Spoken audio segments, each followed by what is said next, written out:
Good morning. Thank you for joining us this great Wednesday morning, nice and early here at 8 a.m. We are so happy to have all of you guys with us.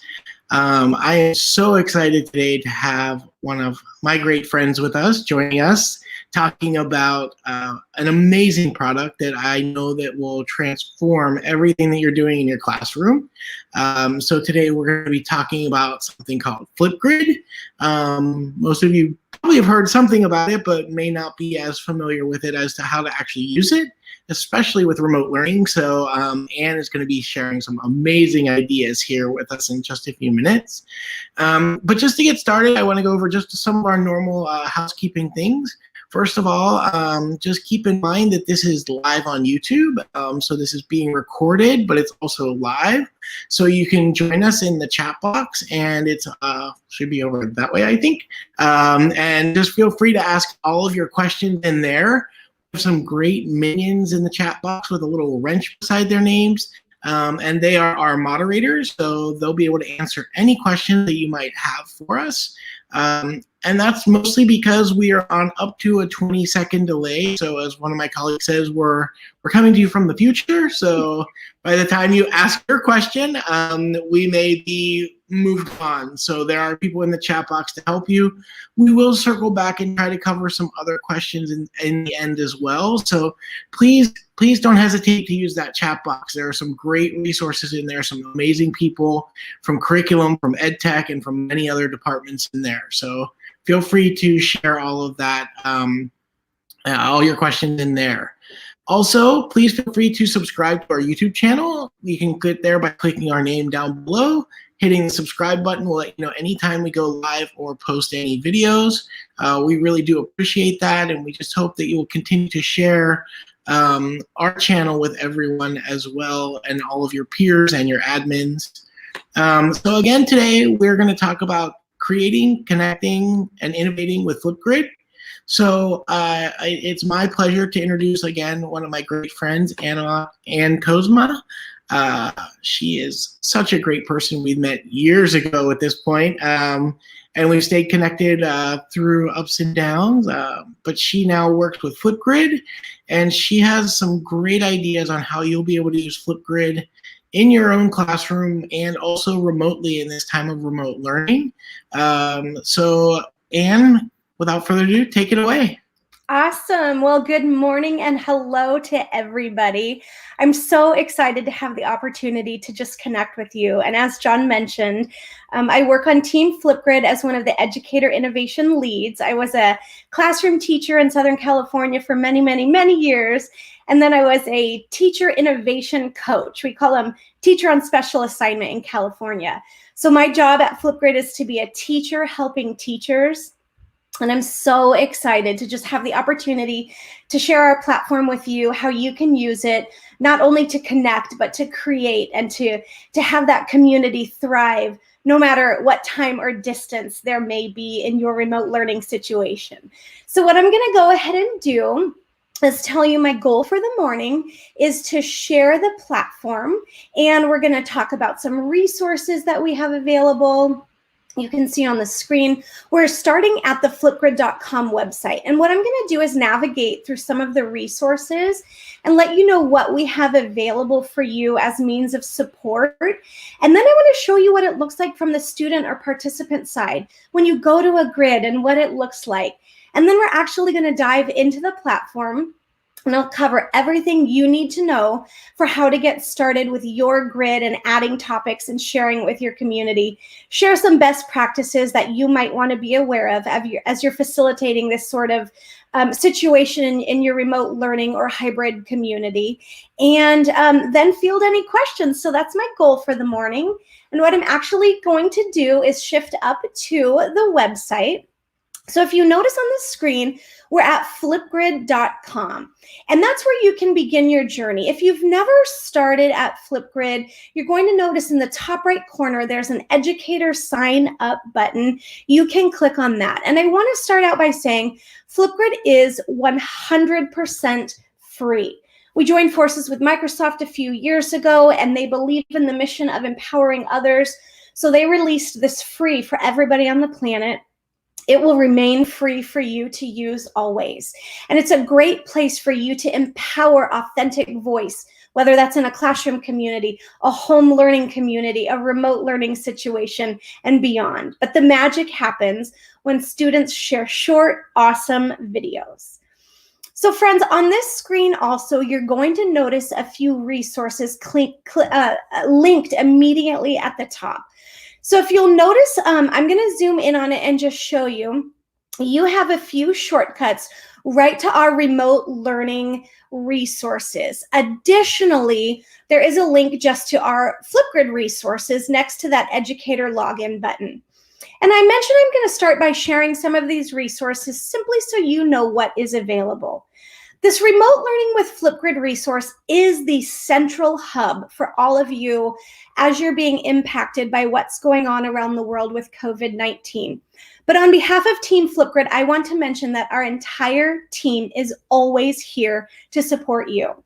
So what this resource provides is a one-page PDF, everything you need to know to get started with remote learning. And it's simple. You could get started in 5 minutes with that sign up button. And I'm going to cover what it means to create a grid and add topics.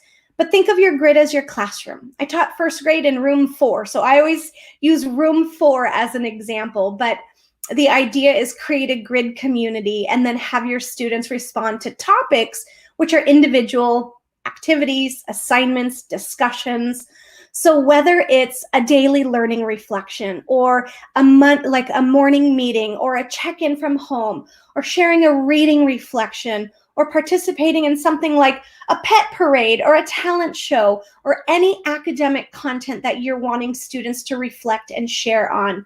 That's when the magic happens, when you allow students to join your grid community and share. Beyond this, when you scroll further down the page, you're going to notice additional resources. And I'm going to click on just a few of these so you know what we have available. We do have a translation page where you can find incredible learning from home translated resources, 2 versions of Spanish from Spain and Central America, as well as Russian, Italian, Japanese, French, Arabic, Chinese, and even Turkish translations are available. So you can link right to those for any kind of support that you would need for your learning from home scenario. Additionally, on this page, we have links, quick links to our Getting Started guides for educators, as well as our Getting Started guide for students, links to daily Flipgrid webinars that we're doing. If you wanted to come back and join us, we are going live every day, sharing the workflow and also answering questions. And additionally, you can link right to our help center. So I'm going to take a moment and click on that because I want to show you this fantastic resource as a way that you can have your questions answered at your fingertips. Shout out to our team in Minneapolis who's done an awesome rework of this entire help center over the course of the last month. But if you were curious about how to get started, you could do a general search.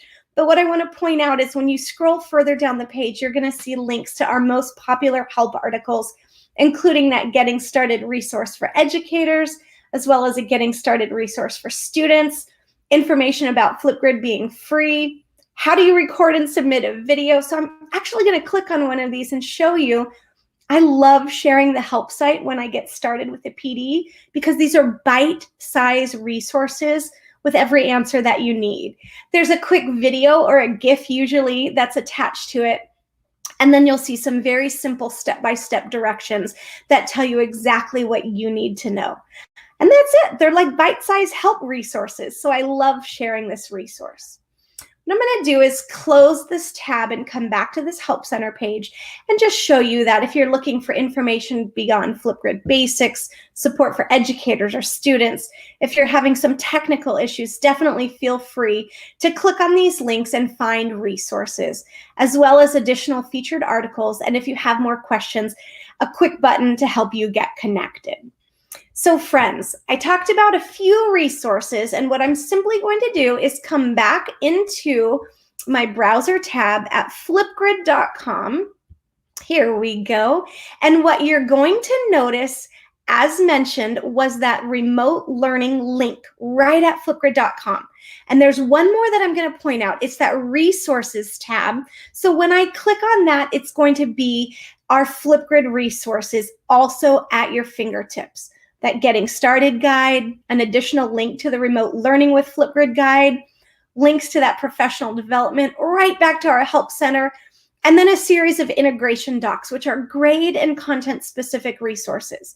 But I point this out also because on behalf of Jornay, Jess, and myself, we're the 3 teachers on Team Flipgrid.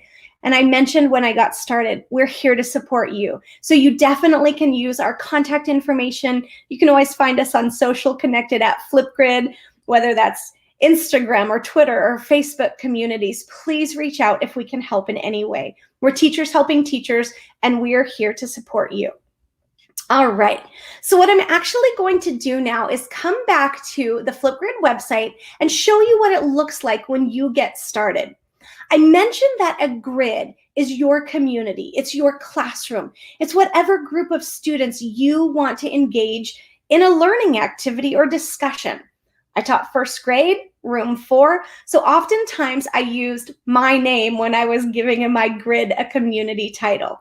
But what you do as the educator, you're the one who creates an account. Students do not create Flipgrid accounts, you do, and you share that flip code, the unique join code with your community.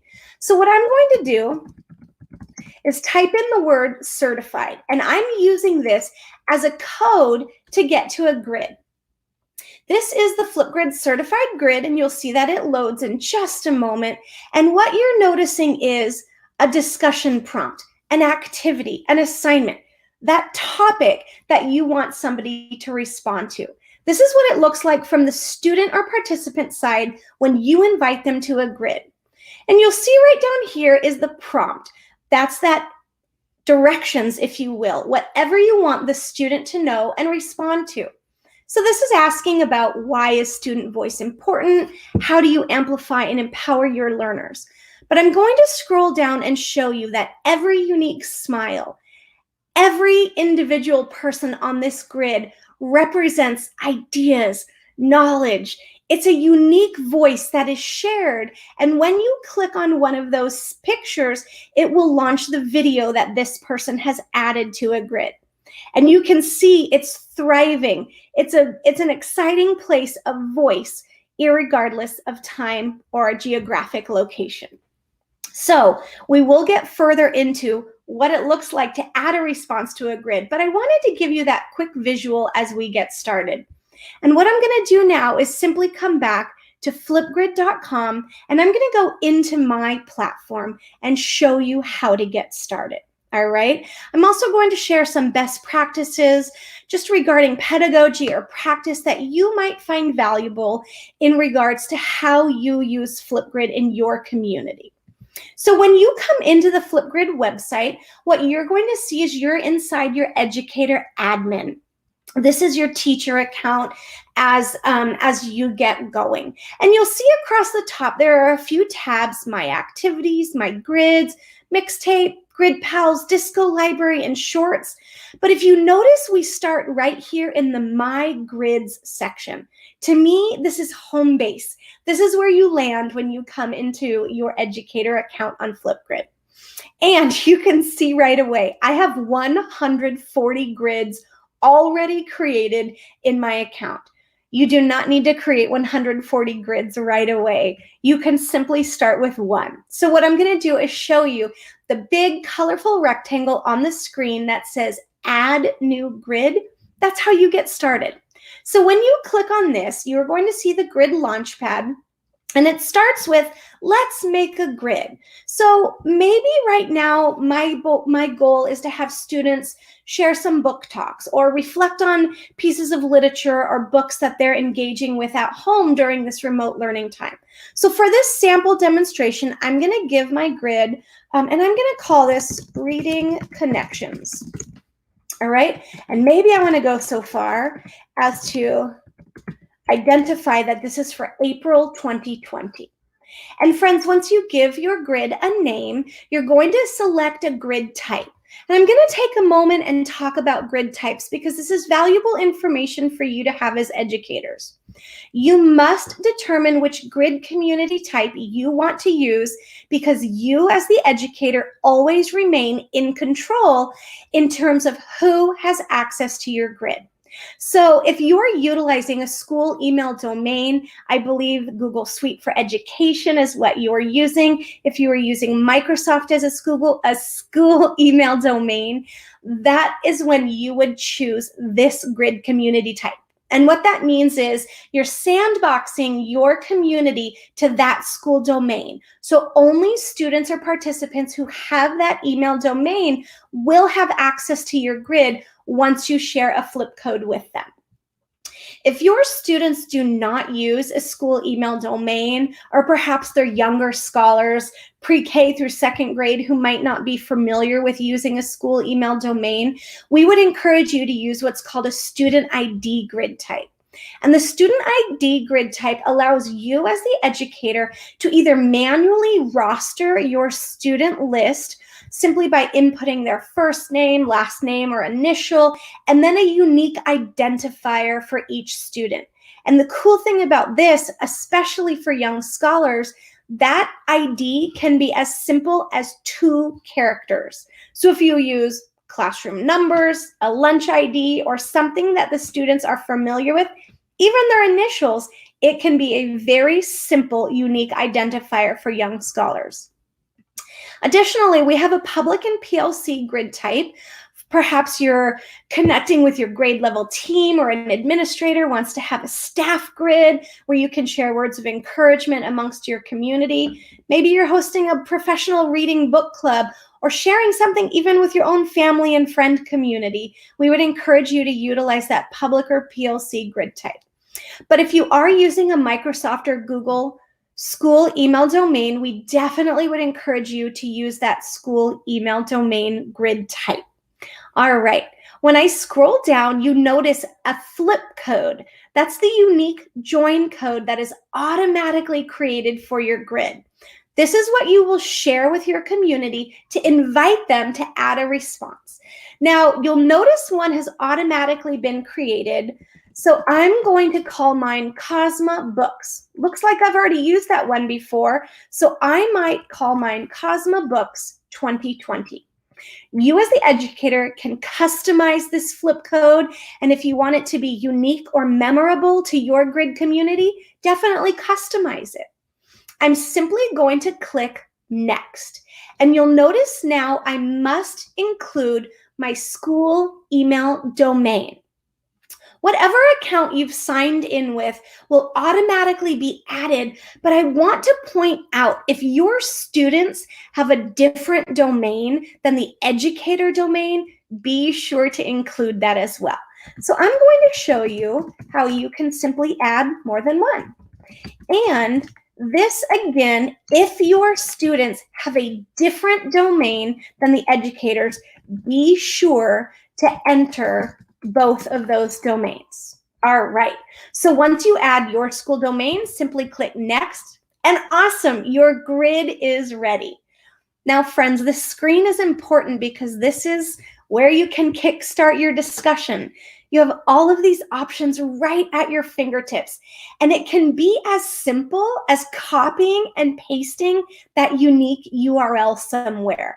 Whether you're communicating via text or social media or any discussion platform, you can simply copy and paste that link.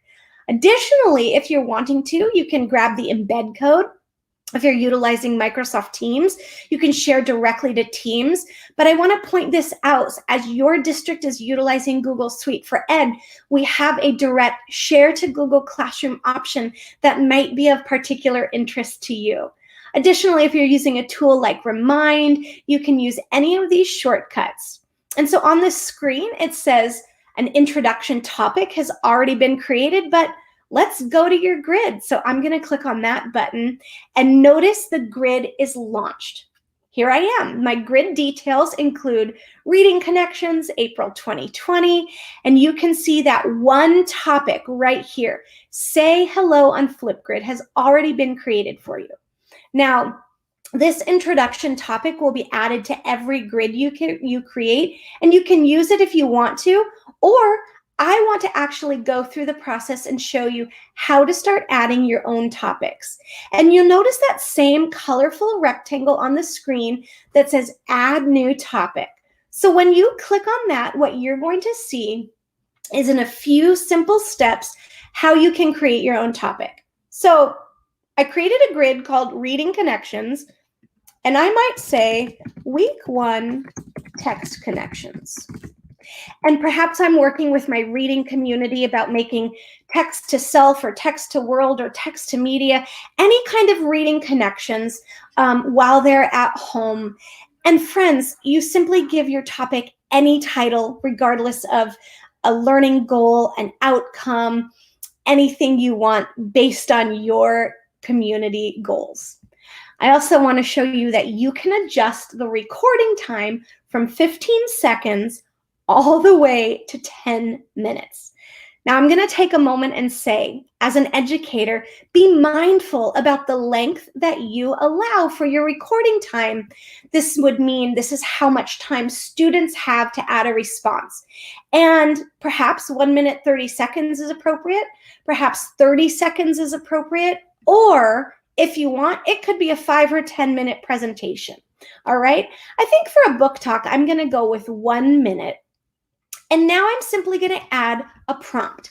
This is that question, the stimulus text. I think of this like the directions or whatever you want your community to know about the particular topic you're sharing with them. So if it's week 1 text connections, I might say in 60 seconds or less, share a book talk. Make a text connection.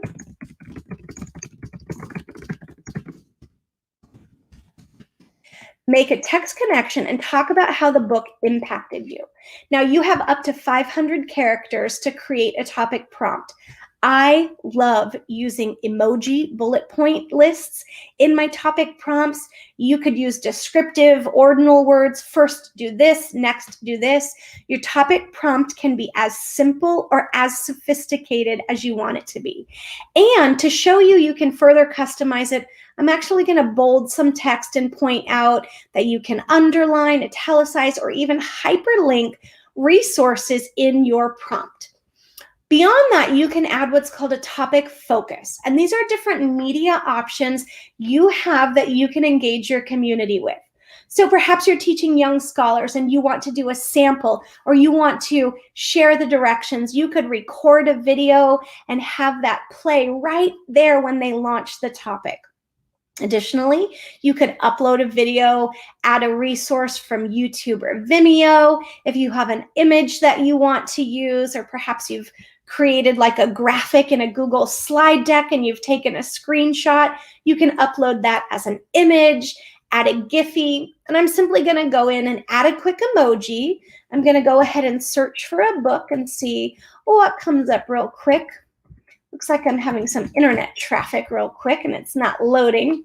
Launch it one more time. There they go. So I'm going to go ahead and search for a book and you'll see all of them should populate, but perhaps we're having some traffic. So I'm just going to go ahead and click on this. There it goes. Yep, a slight delay on my end too, friends, so that's okay.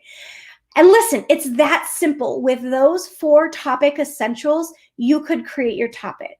But for the sake of this webinar and to help you go a little bit deeper, I actually want to click on this button that says More Options. And I want to explain what additional features you have access to help you further customize your topic for your community. All right, you can add a topic tip, which would be any help text that you want to share with your community. Additionally, I want to take a moment and point out these topic attachments. You can add up to 9 external links to extend the learning in any given topic. So perhaps you're talking about ancient civilizations and you want them to view a video. You could simply copy and paste any link, give it a quick title, and add that as something they can click on within the topic to extend their learning. We call those topic attachments, and you can use up to 9 of them per topic. Additionally, I want to take a moment and talk about these topic status features. This video moderation tool is really important to point out because perhaps as you're getting started, or perhaps you're creating a topic that you want the responses to remain private. Simply turn on that video moderation feature, and what that means is any response that's added to your grid will remain private until you choose to activate it. Perhaps students are camera shy, or you're using this for a formative assessment piece, or you're using it for a daily check-in and you just want your students to let you know how they're doing. Consider using that if it's meaningful or relevant to the topic you create. Additionally, you can toggle on or off the ability for students to reply via video to each other in student-to-student replies. You can create a launch and freeze date to schedule topics to become available to your community, or even change the status. If it's active, it means they can use it right away. If a topic is frozen, it's in a view-only state. Or perhaps you're working ahead for the next week or the next topic and you want it to remain hidden until you're ready to share it. Simply change the status of your topic. Now I'm going to point out a few video features. And if you remember that grid I showed you at the very beginning, some of those Flipgrid selfies were decorated. That is part of the camera tool with Flipgrid, but you as the educator, you as the grid owner can determine whether or not you want your students to be able to add those filters, the stickers, the drawings, the text to their videos and selfies. So if you don't want them to use it, simply click none. I usually keep mine set to videos and selfies. Additionally, there are other features like video title, view count. I usually toggle that off. Sticky notes are embedded within the screen that they can have a digital cue card, simple video editing tools. But this, I want to point out the attachment link. Let's say your students are creating an Adobe Spark page or an Adobe Spark video. I know that's another tool that you're exploring even today, and I love Adobe Spark. So say they create one, but you want them to turn in the link to that project with their Flipgrid response. You can turn on where students can submit an attachment link with their response as well. Additionally, likes is set to default off, but if you wanted to turn that on, it will allow the students to click that like button and add a green heart reaction to every response. All right. One of my other favorite features to point out is the rubric tool that's embedded within Flipgrid. And so you can use that basic feedback tool that talks about ideas and performance. However, I'm going to take a moment and talk about custom criteria.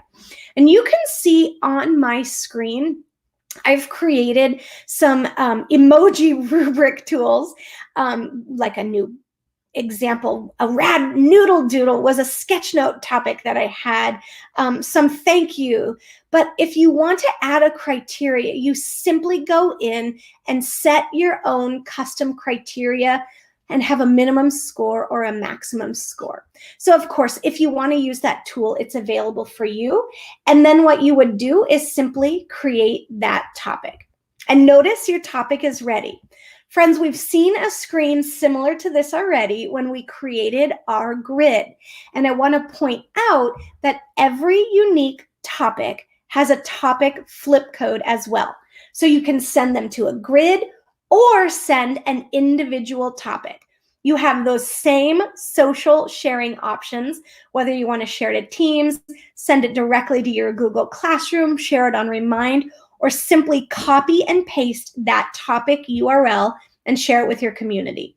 Additionally, we do have QR codes that are automatically created as well if you choose to use those. So I'm simply going to click All Set. And I'm going to show you that what you have now is a topic. And again, we're on the educator side.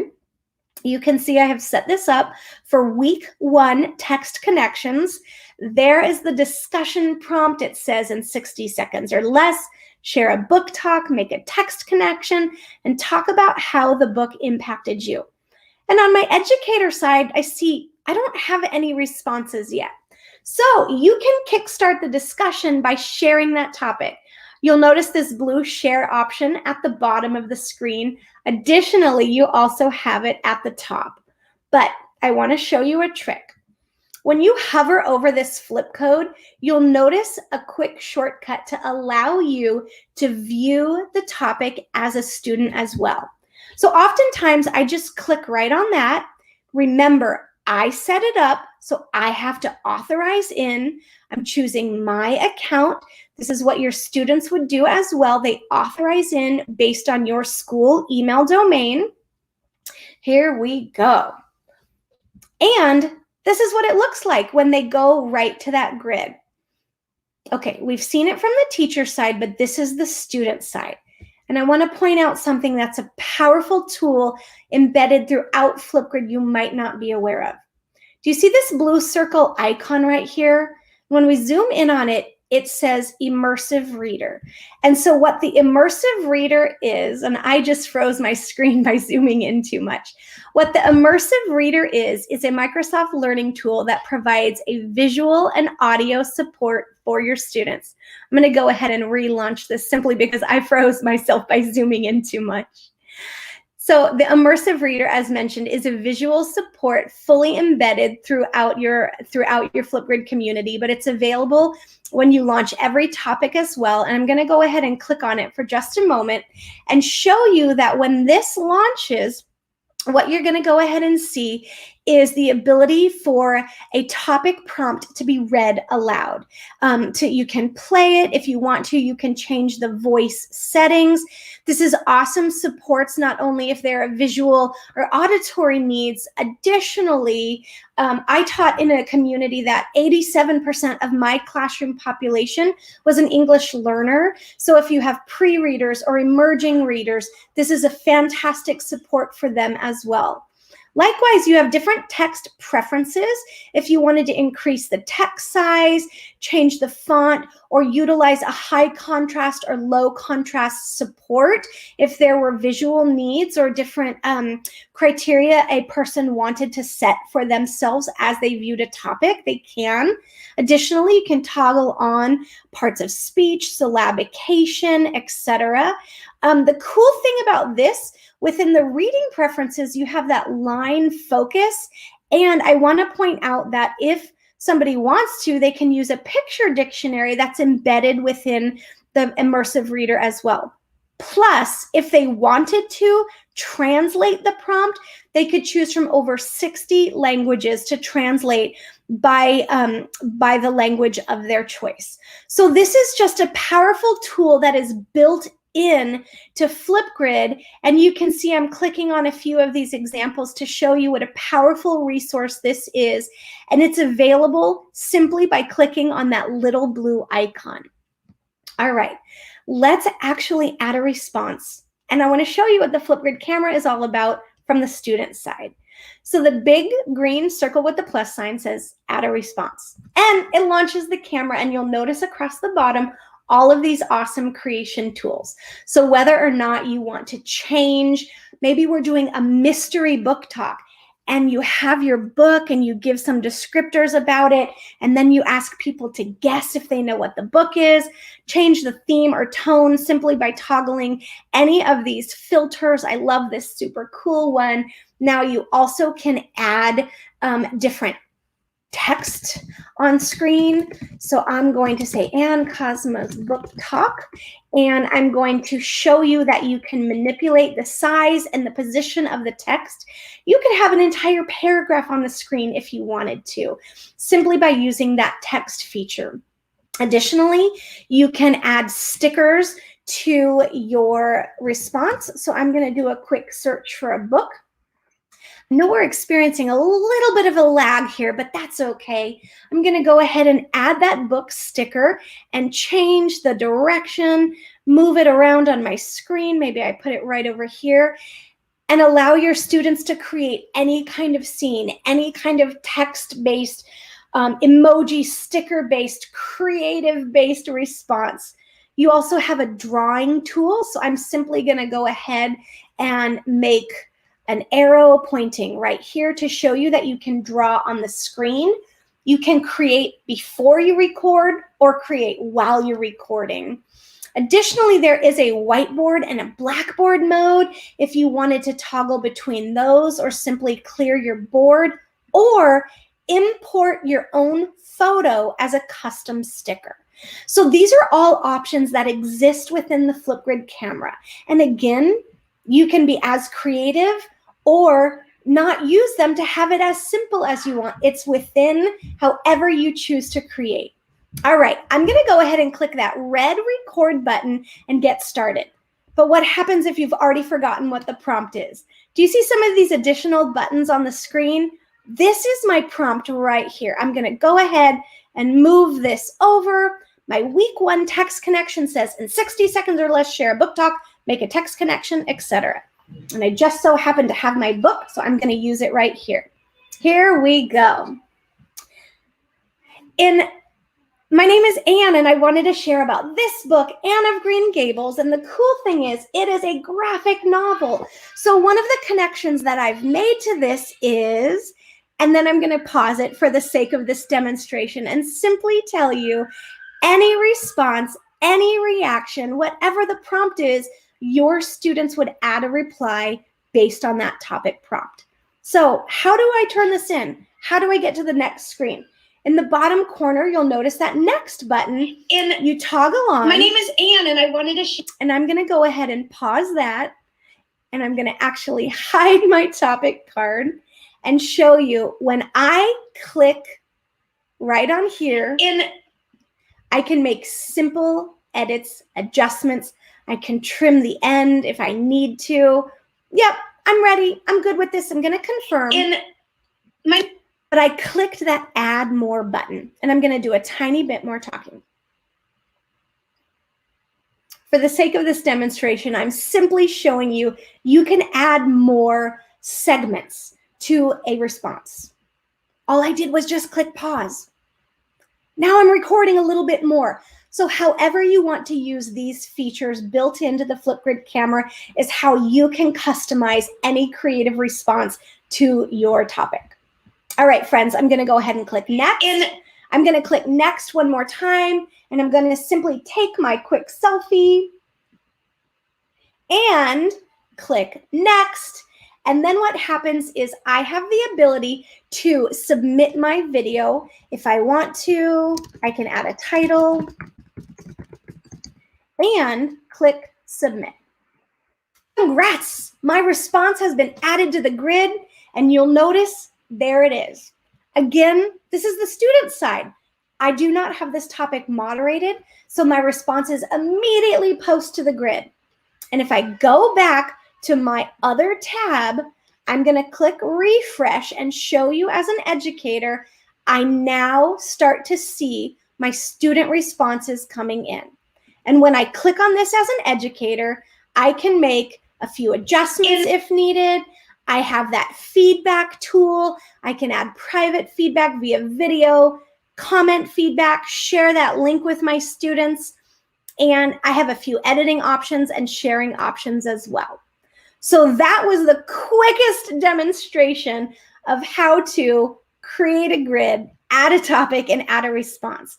But I want to show you an incredible resource that is also built in to your Flipgrid account. So what you'll notice at the top of the screen is a button that says Disco Library. And the Disco Library is an incredible database for you of topics that you can pull from other educators as well as featured partners who are sharing resources. Across the top of the screen, you're going to notice a Learning from Home tile, as well as some spotlights from partners like the Met, Wonderopolis, Epic Books for Kids, and even Code.org. But below that, what you see are weekly hits. These are trending topics from educators around the world who are sharing topics from their own classrooms. You could add and use any of these directly into your own grid community. Beyond that, what you're going to notice are incredible tiles from awesome partners like I mentioned the Met, Find Your Grind, BBC Learning, Nearpod, Hacking STEM, Capstone, PebbleGo, California State Parks, Code.org, Wonderopolis, MSN Kids, Tinker, Epic Books for Kids. the World War II National Museum, WE organization, Skype in the Classroom, Breakout EDU, and Vocabulary. Goodness, so many incredible resources, and you can simply click on any of those tiles. I'm going to click on this one from the Met, for example, and show you what you could do is grab any of their topics. You see their topic prompt. Here is the discussion. This is an example of what those topic attachments look like. And then if you want to add it to your own grid, you simply click add a grid. I'm going to choose a grid that this one makes sense for. And when you add it, you go right back into your topic creator tool. And then if you need to edit, or simply click update topic, and you're ready to share it in your own community. So that was a quick look also at the Disco library.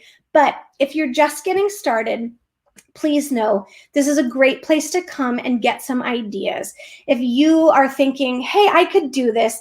I know I'm supporting my readers. I want to work on oral language fluency. Oh my goodness, I want them to use mathematical practices. Or maybe I'm studying ancient civilizations and I want to come see what topics are available. You have all of these resources available for you. Additionally, if you're just getting started and looking for some awesome topics, click on that Learning from Home tile, and what you're going to see are various topics ranging from, hey, what's in your bag, or would you rather? This is a fun example I love to share because this could be a great topic to get started with. Simply playing a would you rather. Would you rather be a unicorn or a genie? Would you rather be a dancer or a singer? So a topic like this gives your students the option to explore, to see what it looks like to use the tools within the Flipgrid camera to add their own response. So you can take any of these topics from the Disco library. Additionally, another great place to get started is right in that conversation topic starter. So friends, that was a fast race through Flipgrid, but I want to point out, if you simply start at flipgrid.com, you're going to have all of those. I'm going to click right here. You're going to have all of those resources at your fingertips, whether you click right on remote learning, right on that resources tab, or go directly into your grid. So that is coming close on our time. And John, I know you're coming back in. I want to invite you to ask any questions. If I can clarify anything for your community, I would love to.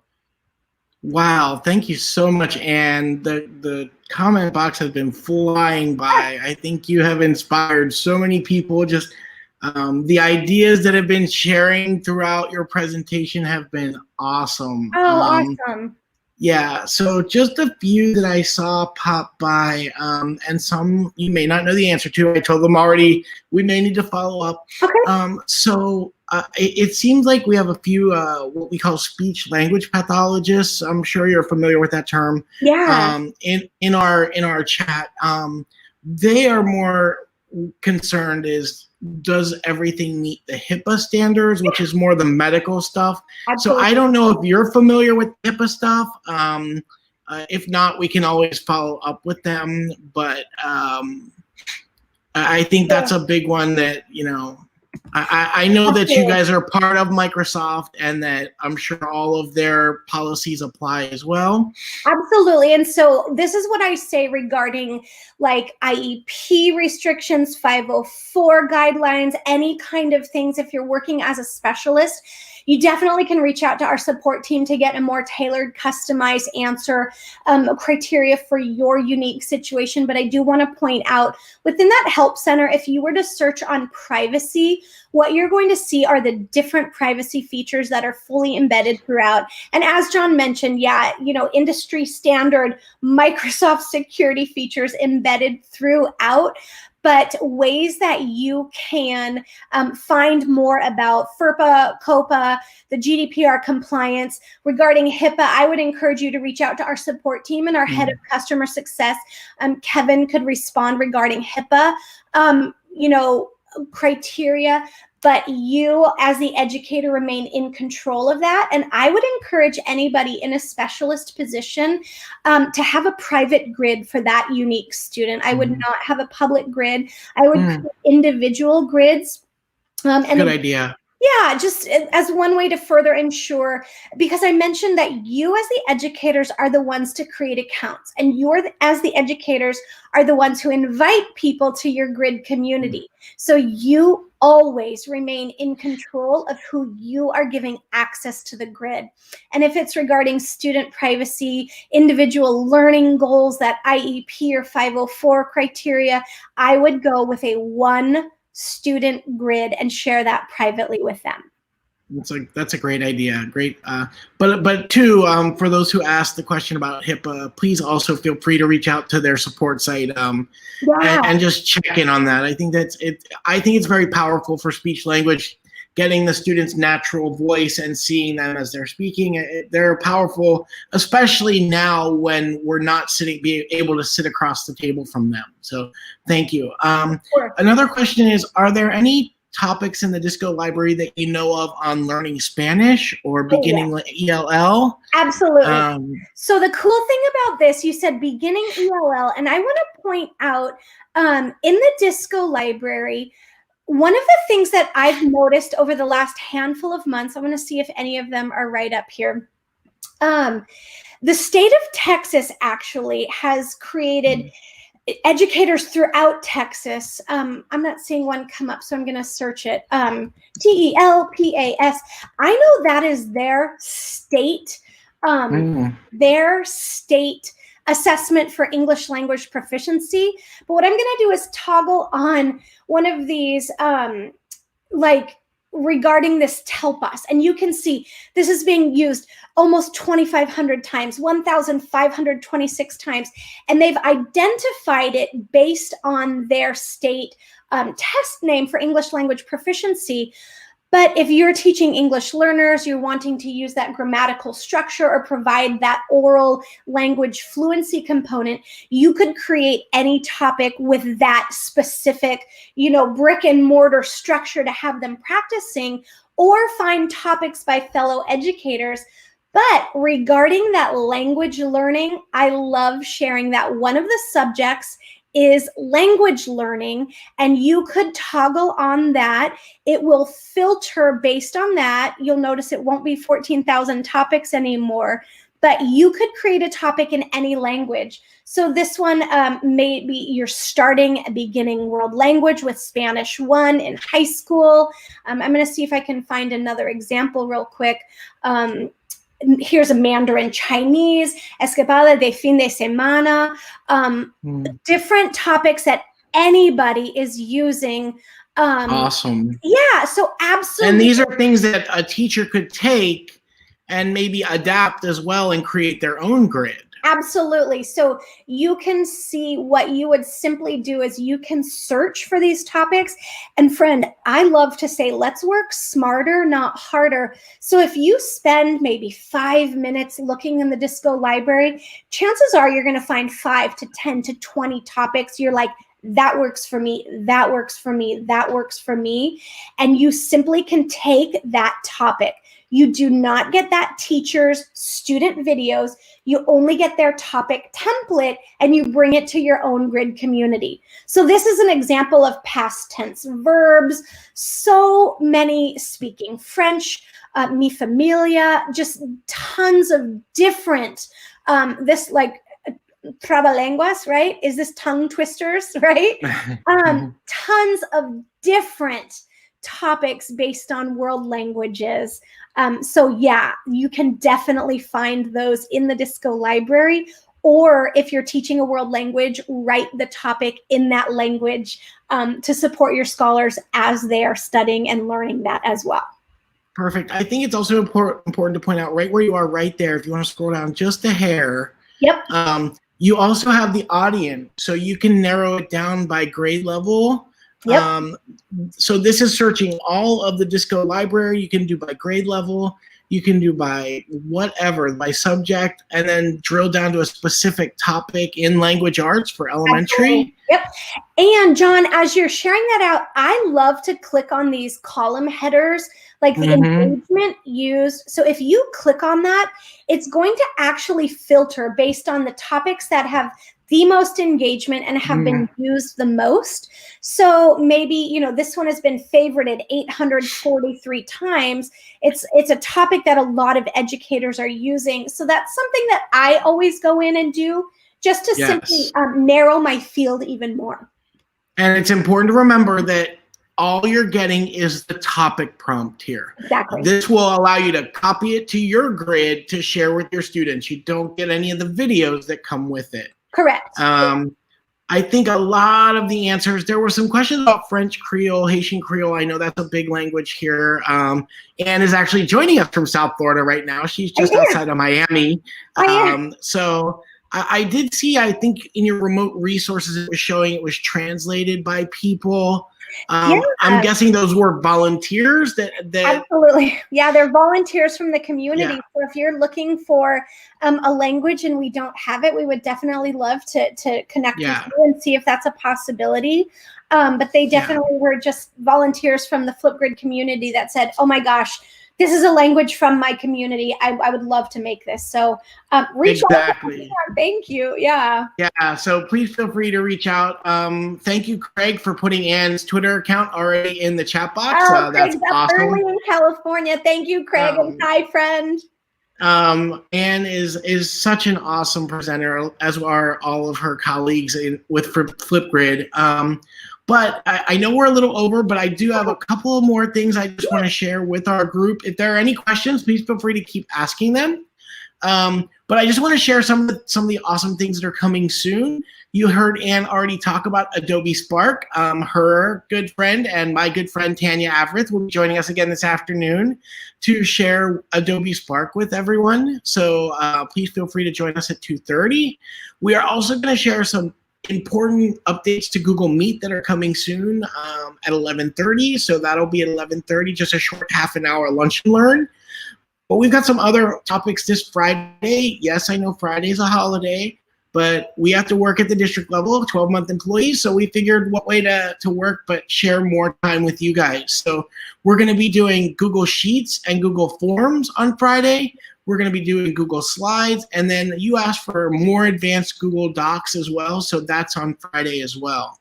So we've got a great lineup. Jamboard will also be on Monday, so we've got some great ideas coming to you soon. We also want to share a new resource with form for you, and that form is just a simple help form. So if you need assistance with anything, Google, Smart, any tool that we have, just go to bit.ly/helpformedtech. It's case sensitive, and I shared it in the chat.